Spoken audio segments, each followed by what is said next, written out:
You possess a billion-dollar state-of-the-art biological spaceship. Like, your brain and your body are capable of absolute miracles. Oh, absolutely. Right. I mean, you can learn languages, build entire cities, split the atom, analyze the stars. So why is it that you can still feel completely helplessly lost on, like, a random Tuesday afternoon? That's the ultimate question, isn't it? It really is. Like, why do we have all this incredible processing power, yet we still struggle with this baseline sense of existential drift? Well, ancient Eastern philosophers actually had a very specific diagnosis for this. They did, and it's surprisingly relevant today. Yeah, and unpacking that exact diagnosis is our mission for today's deep dive. We are looking at a singular, honestly, incredibly dense piece of ancient wisdom. It's verse 2 of Swami Nandananda Bharati's text, the Jiva Yatra, which translates to the journey of the soul. It is such a phenomenal text to explore. And to give you some context, Jiva Yatra is essentially a master guide to navigating the entire human experience, but it's distilled down into just 9 verses. Just 9. Yeah, just 9. The author took massive, super complex Vedic philosophies and just compressed them. And verse 2 is particularly brilliant because it acts as a direct summary of the teachings from one of the most famous ancient texts of all, which is the Kathopanishad. Right. And it directly addresses that exact lost feeling you just described. Yeah, and it starts by kind of forcing us to admit something pretty uncomfortable about human nature, I think. Yeah. Because before we can even talk about the journey of the soul, we have to confront this massive blind spot. Because, I mean, as much as we like to praise human intellect, verse 2 points out that our intellect is fundamentally incomplete. It is. The text is very, very pragmatic. It sets up this core premise that human beings are incredibly intelligent when it comes to the physical, material world. Yeah. Like, we are great at manipulating our environment. Right, building bridges, writing code, all that. Exactly. Yet, despite all that intellect, we suffer from this glaring weakness. We do not inherently know the ultimate eternal goal of life, the Satyam, nor do we know the actual means to achieve it, the Saham. Wait, isn't that a bit defeatist? To say human intellect is fundamentally broken or that we can't figure out our own goals. I mean, people set and achieve goals every single day. Well, we achieve temporary goals. Oh, all right. Like, we know how to secure a promotion or how to buy a house or how to find a partner. But the text argues that those are transient milestones. Right. They don't actually solve the underlying condition of human dissatisfaction. So it's like the hedonic treadmill. You achieve the goal, you feel amazing for a week, and then boom, the baseline anxiety returns. Exactly. What we lack is the knowledge of the ultimate goal, that state of permanent fulfillment and the roadmap to actually get there. So true intelligence, at least according to this tradition, isn't believing you can figure everything out yourself. Right. True intelligence is actually having the humility to recognize this specific limitation. It's realizing I cannot calculate the ultimate purpose of my existence using just my own sensory data and logic. I need an external consultant. Okay, so going back to that spaceship analogy from the start, it's like realizing the manufacturer gave us this unbelievable hardware, but they intentionally left out the GPS software. That's a great way to put it. Right. We have the power to fly anywhere, but we are essentially flying blind. So if we actually want to reach a destination that matters, we have to admit we need help, reach out, and download the navigation map from an external server. And in this ancient tradition, that external server is the Veda, the scriptures. That is exactly the dynamic. The Veda is the external GPS download for the soul's journey. It provides the map that our biological hardware simply cannot generate on its own. But okay, if we accept that we have to download this external manual, the very next question is, how is this manual actually written? Right. Because if the command and control method just breeds resentment, I mean, if being told what to do just makes people want to rebel, how did these ancient teachers pivot to actually get people to listen? That is where the deep psychological insight of these ancient thinkers really comes into play. They understood human nature perfectly, like long before modern psychology ever existed. Wow. Yeah, they actually classified how texts teach how information is transmitted into 3 very distinct styles. Let's walk through those because I think they map perfectly onto how we still consume information today. What's the first one? So the first style is called Prabhu Samhita. Prabhu basically means master or commander. So this is strict, authoritative teaching. Like a literal rule book. Exactly. It gives you a strict list of do's and don'ts. And if you disobey, there are direct negative consequences. It demands absolute obedience without really necessarily explaining the why. So Prabhu Samhita is basically the micromanager boss barking orders. I mean, it might get short-term compliance out of fear, but it definitely doesn't inspire deep internal transformation. What's the second style? The second is Surt Samhita. Surt translates to friend or well-wisher. And this style completely drops the threats. Instead, it uses logic and practical advice. So it's reasoning with you. Right. It reasons with you. It says, look, if you follow this path, it's going to bring you peace of mind and stability. Why not give it a try? It appeals directly to your intellect and your rational self-interest. Okay, that sounds like the friend who gives you excellent financial or health advice. You know they are completely right. It makes perfect logical sense, but you still might not do it. Exactly. Because pure logic doesn't always move the human heart. We aren't purely rational creatures as much as we pretend to be. Precisely. Which brings us to the third style. And honestly, this is where the genius lies. It's called Kanta Samhita. Kanta can be translated as the beloved or like a loving mother. Oh, okay. This style is essentially ancient infotainment. It recognizes that humans are fundamentally narrative creatures. We respond to story, to emotion, to beauty. So this is basically the ancient equivalent of hiding the dog's pill in a piece of cheese. Yes, that is a brilliant way to put it. They knew human nature well enough to know we reject direct lectures, so they wrap the medicine in something we actually want to consume. Exactly. Just like a mother wouldn't force a bitter medicine down a sick child's throat if she could avoid it, Kanta Samhita uses captivating stories, poetry, mythology, and deeply entertaining metaphors. It sneaks the profound medicine of wisdom past our ego's defenses and right into our minds. It totally bypasses that resistance we have to being told what to do. Exactly, it just bypasses it. And verse 2 of Jiva Yatra points out that the Veda, this ultimate external guide we need, intentionally uses this third method, which honestly completely shatters the modern stereotype of ancient religious texts. Oh, absolutely. I think most people today assume ancient scriptures are purely Prabhu Samhita-like, rigid, guilt-inducing rule books, literally just designed to threaten you into submission. That is a very, very common modern assumption. But verse 2 explicitly highlights the profound empathy of the text. It points out that the Veda absolutely possesses the authority to be a strict master. Right, it has the cosmological weight to just issue absolute commands from on high. But it doesn't. Yeah. Out of immense compassion, the word is kripaya, the Veda voluntarily steps down from its pedestal. It humbles itself to meet us where we are. Exactly. The text notes that the Veda chooses to act like a poet, Kavi-sama. It intentionally adopts the Kanta style, that motherly storytelling approach. Wow. Instead of threatening us with cosmic punishment, it uses beautiful poetry, gripping narratives, and gentle encouragement to inspire people. It wants to persuade you toward the right path, a sanmarga, rather than, drag you kicking and screaming. Yeah. It's a profound shift from dictatorial authority to compassionate psychology. It's not a dictator at all. It's a poet trying to save you from yourself. And to prove just how effective this story-driven, motherly approach is, verse 2 actually summarizes a very specific legendary narrative from the Kathopanishad. Yes? It uses a story to teach us about how to seek this knowledge. Yes, the story of a young boy named Nachiketus.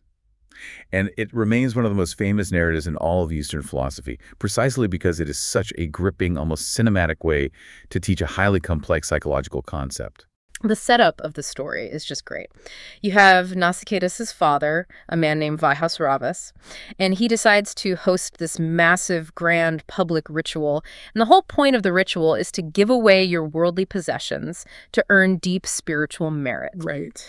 But the father is secretly cutting corners. He's putting on this grand public spectacle of generosity, but the cows he is actually giving away to the priests are old, frail, and practically useless. He's basically trying to buy spiritual enlightenment on a discount. Yeah, he wants the maximum spiritual reward for the absolute minimum actual sacrifice. He is highly attached to his wealth.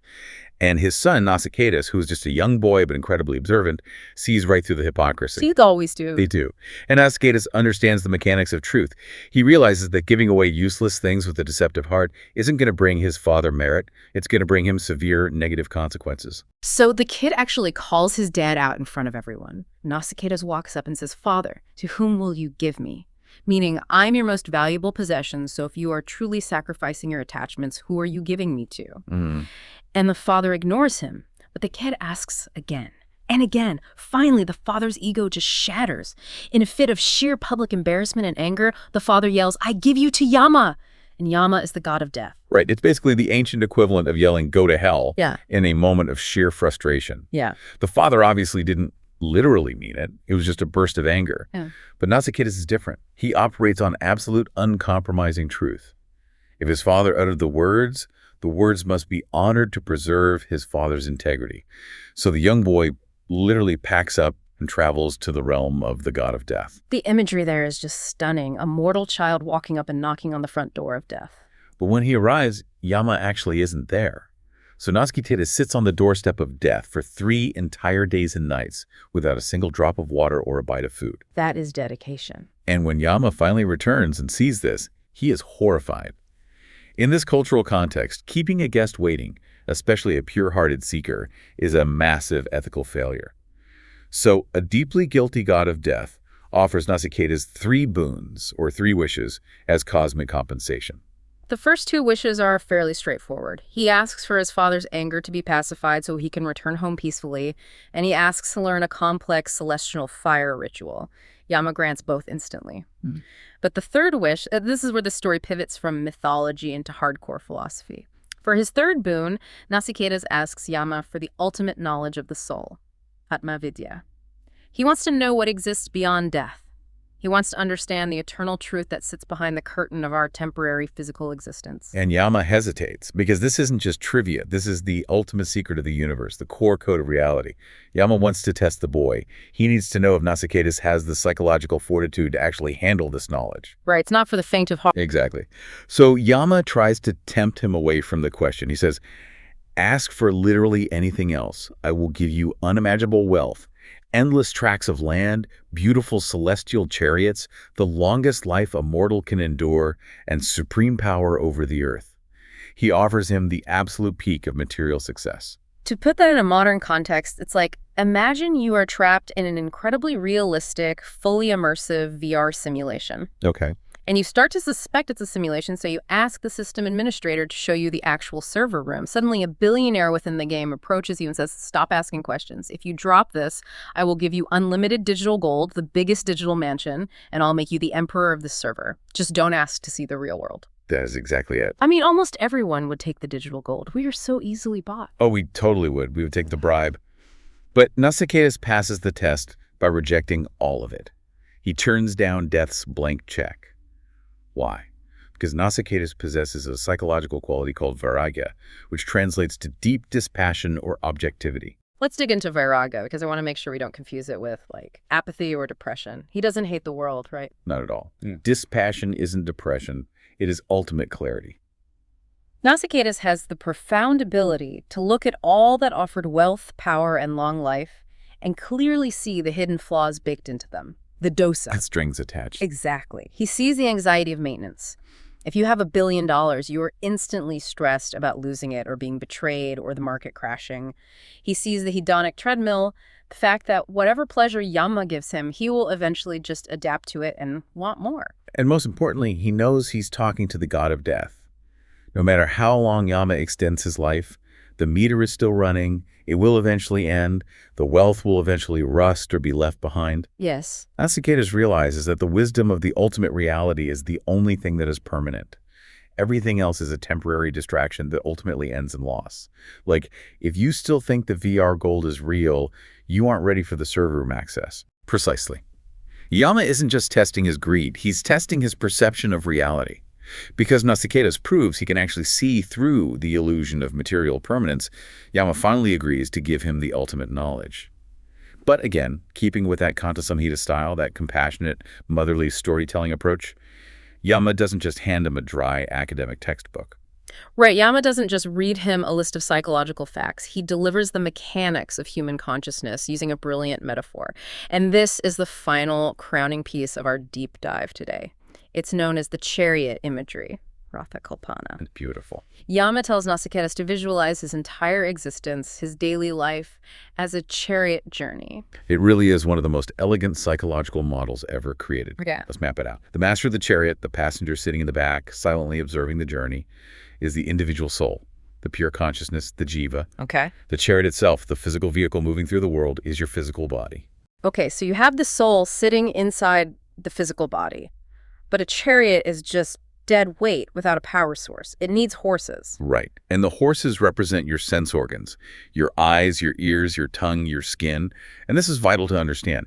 Horses are powerful, instinctual animals. They just want to run. Exactly. Your senses are exactly the same. They are evolutionary survival mechanisms, and they are constantly, aggressively trying to drag the chariot toward stimuli.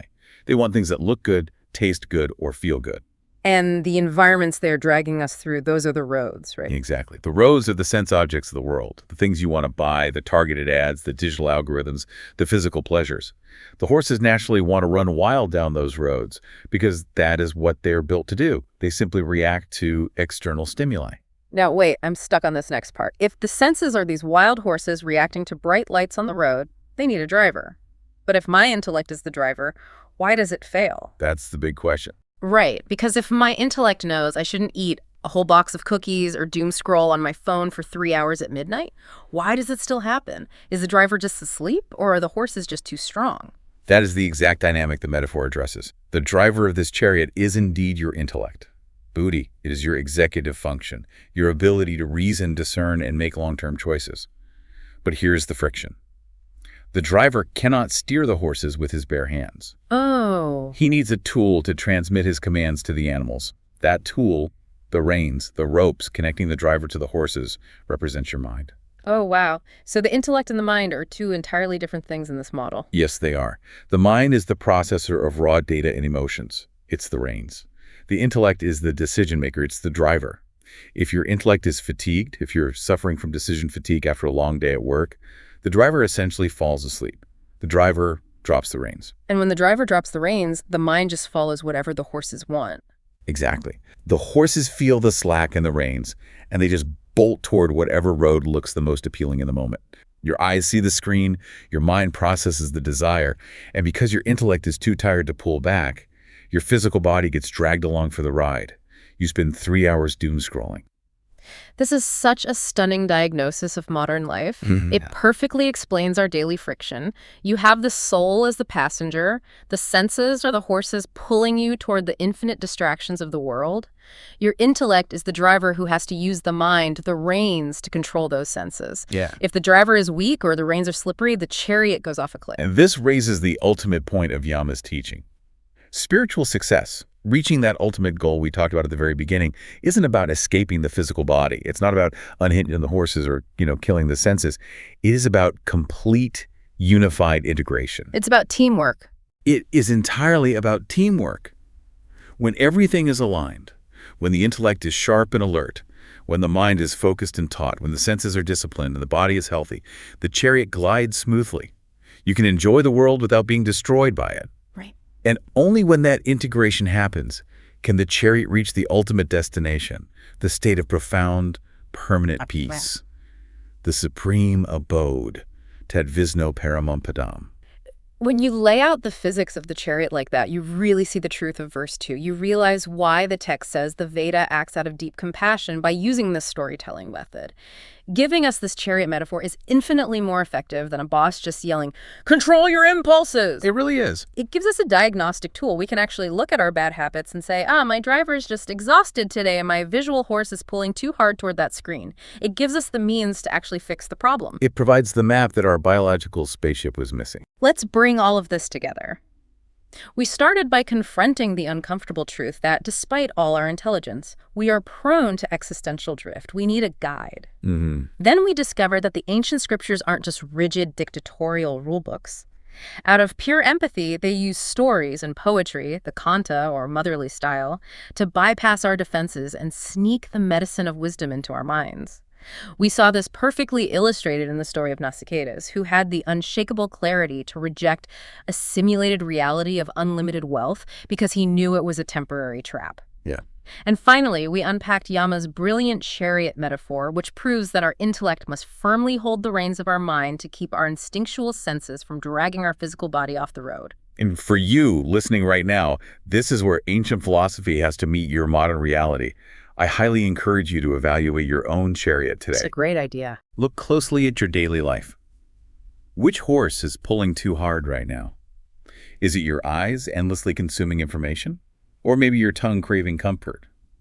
And more importantly, what is the state of your driver?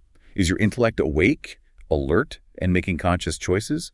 Or is it asleep at the wheel, allowing your senses to drag your body from one temporary distraction to the next? The manual has been provided, the map is clear, but now you actually have to drive. And as you think about the state of your chariot, I want to leave you with one final provocative thought drawn straight from the deeper mechanics of this text. We almost always think of our ultimate goals, whether it's inner peace, deep success, or total spiritual freedom, as being far away from us. We view them as distant destinations. But the underlying philosophy here notes something truly mind-bending. The distance between you and your ultimate goal isn't actually made of physical space. It isn't measured in time or years of effort. The only actual distance between you and ultimate freedom is simply ignorance. Think about the biggest obstacle in your life right now. Are you treating it as a physical mountain you have to climb, a marathon you have to run, when in reality it might just be an illusion of ignorance, simply waiting to be shattered by the right knowledge?